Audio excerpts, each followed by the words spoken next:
Baik, bismillahirrahmanirrahim. Assalamualaikum warahmatullahi wabarakatuh. Pada video kali ini kita akan membahas mengenai tentang algoritma. Pada video sebelumnya kita sudah membahas mengenai tentang logika matematika, di mana logika matematika itu sangat berguna sekali untuk komputer. Kenapa logika matematika itu ada kaitannya sama komputer? Karena gini ya, di logika matematika, pada saat kalian membuat suatu aplikasi, pada saat kalian membuat suatu website dan sebagainya, itu ada logikanya, ada logika-logikanya. Jadi pada saat antum belajar logika matematika, ini sangat berguna sekali pada saat mengimplementasikan di bahasa pemrograman. Ya. Jadi harus wajib tuh dipelajari di logika matematika. Ya. Oke, sekarang masuk ke kelas algoritma.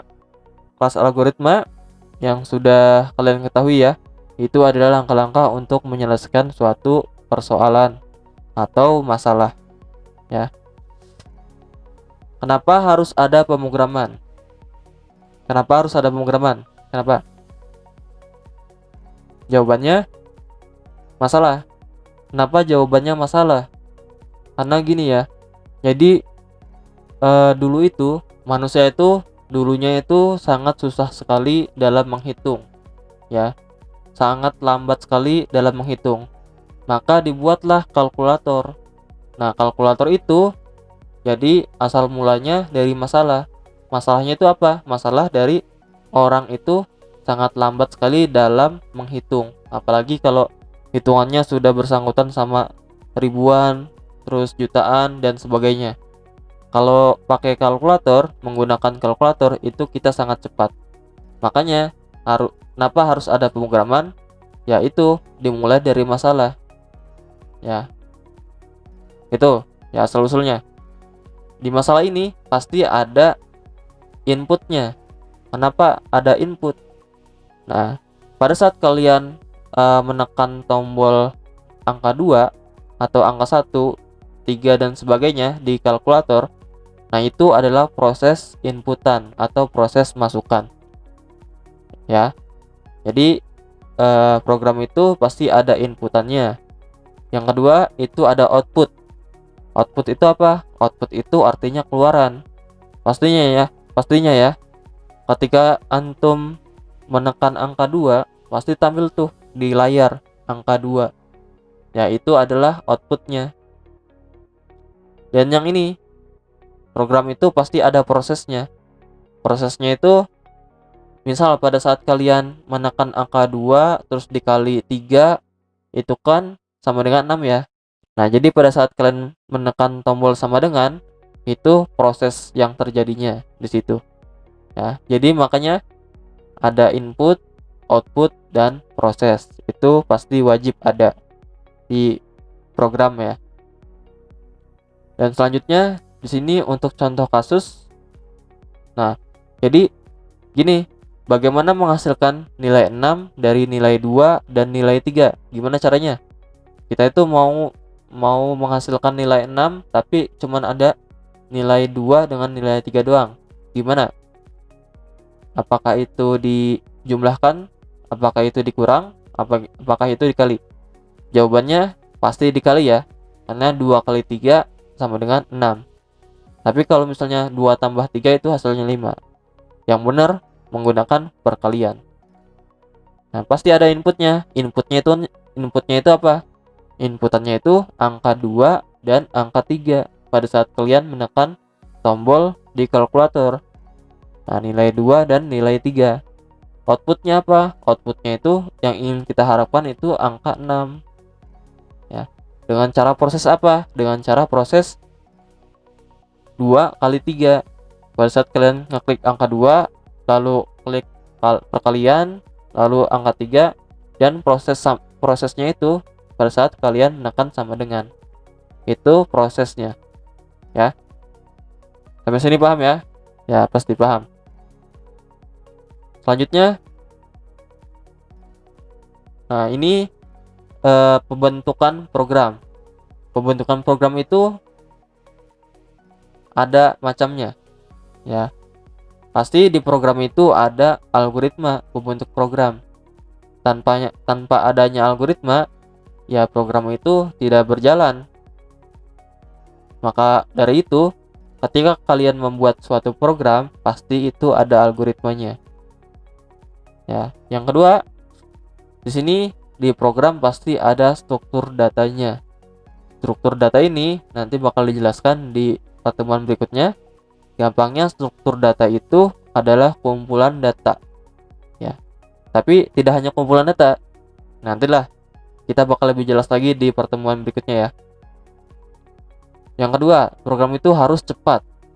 Ya, harus cepat. Kalau lambat, itu ya udah kita menggunakan manual aja. Ya. Ngapain kalkulator dibuat kalau misalnya nggak cepat? Ya, jadi program itu harus cepat. Lalu program itu harus handal. Handal itu artinya program itu harus mahir, harus pintar.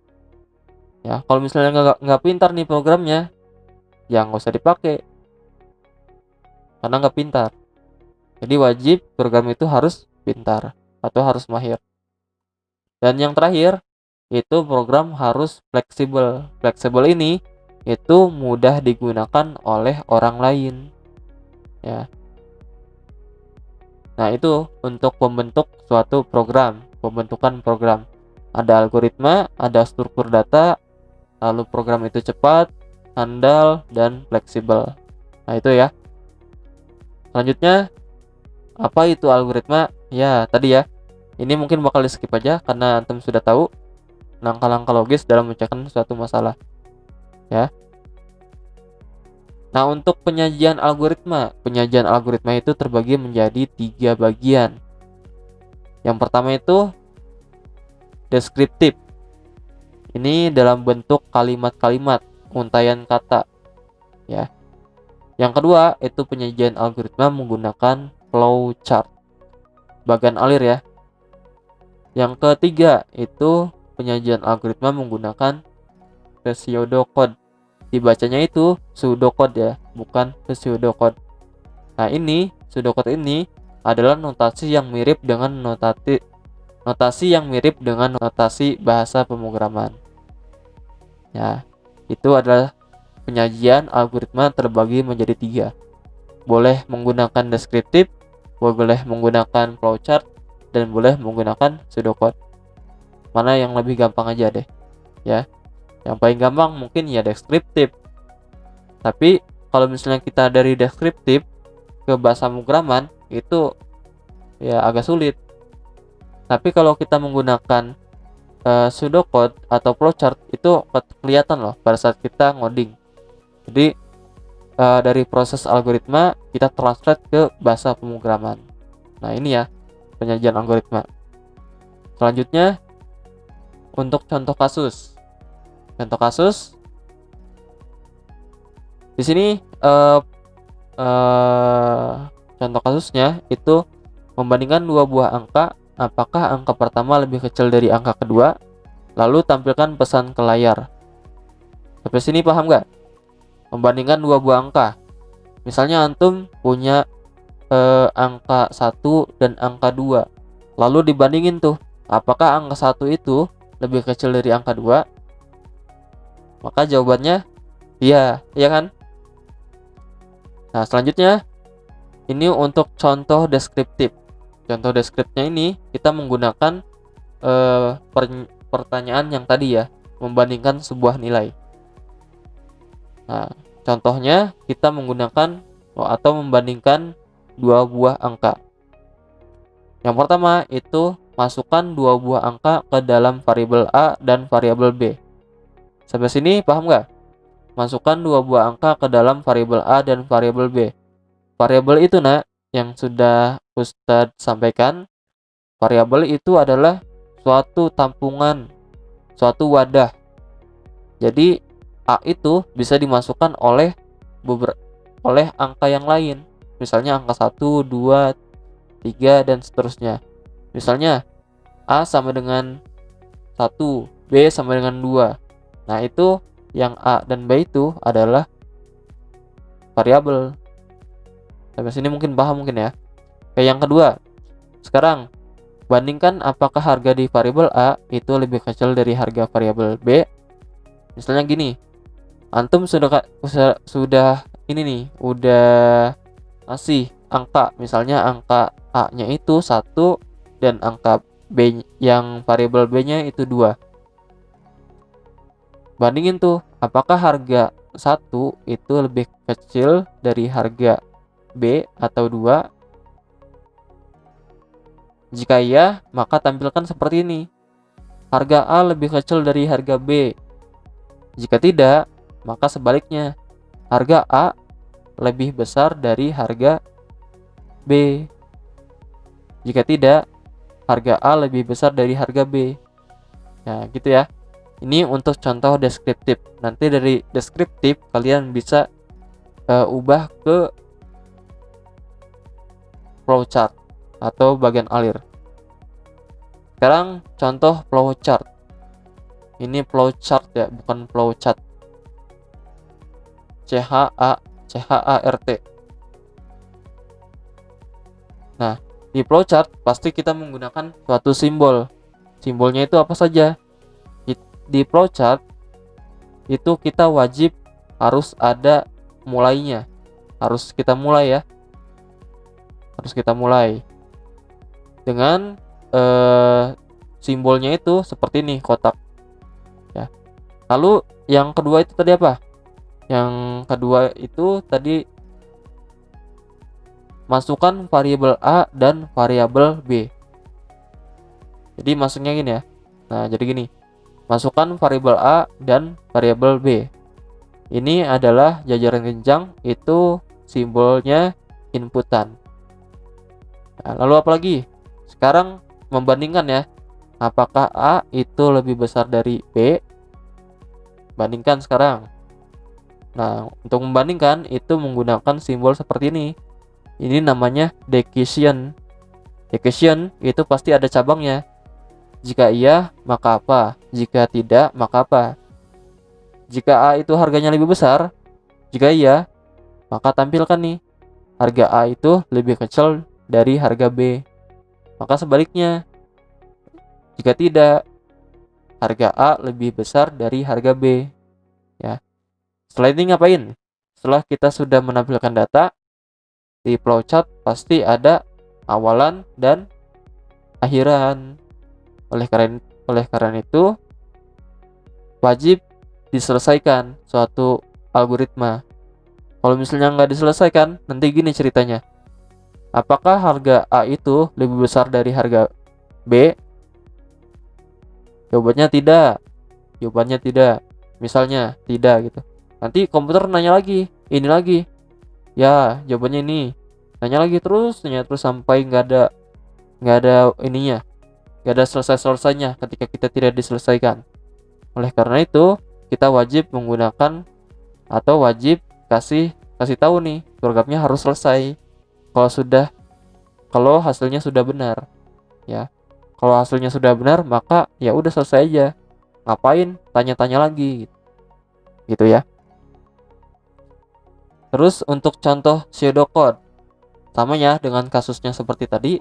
Untuk contoh pseudocode itu strukturnya itu ada 3.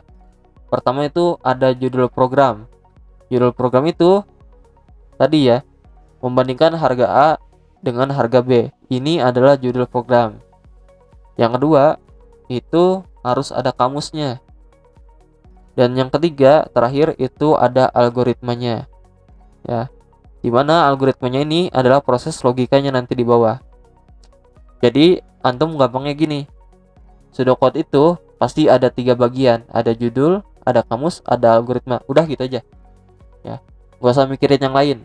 Antum tulis dulu ini, lalu nanti cari nih pernyataannya seperti apa.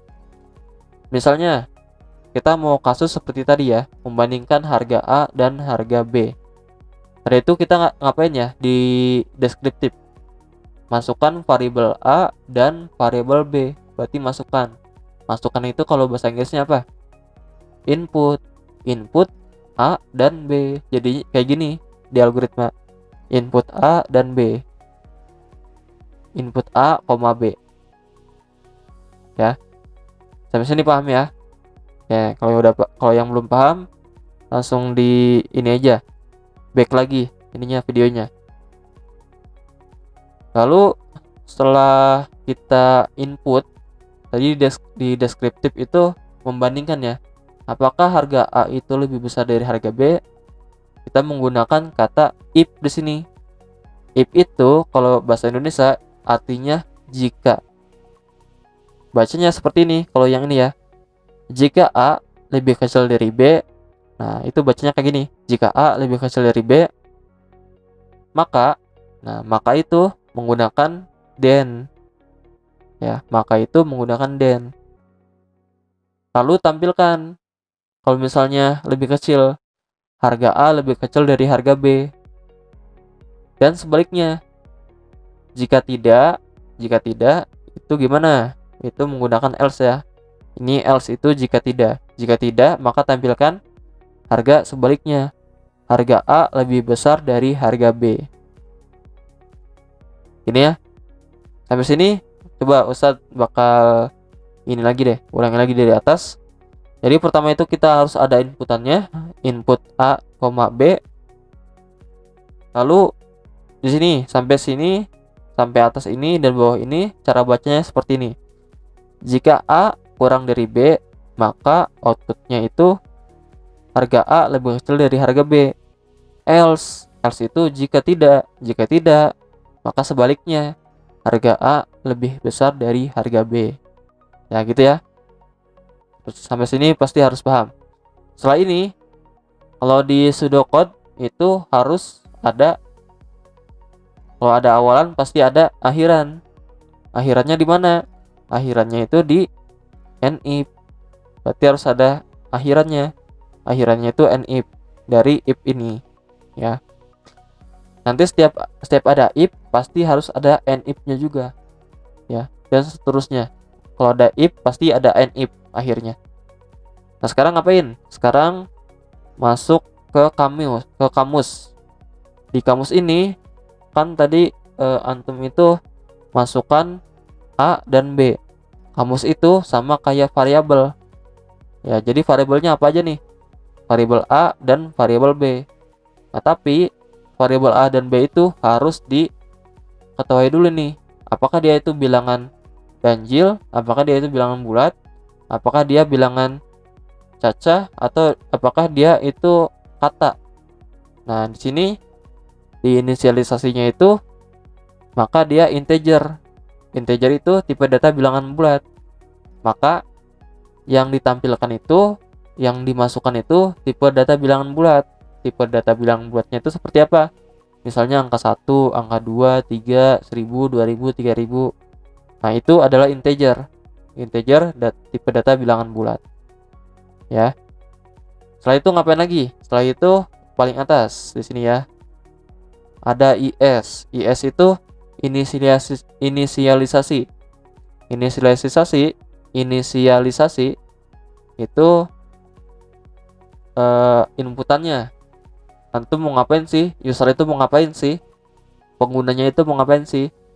User memasukkan harga A dan harga B. Misalnya usernya itu masukkan angka 1 dan harga 2. Ini yang IS ini karena ada tanda ini ya, Pak, pembungkus. Ini adalah tanda kurung kurawal. Ini juga sama, tanda kurung kurawal tutup. Maka di kode program kita itu nggak bakal ditampilkan. Ya, nggak bakal ditampilkan. Ini sebagai komentar saja. Dan yang terakhir itu ada FS. FS itu finalisasi.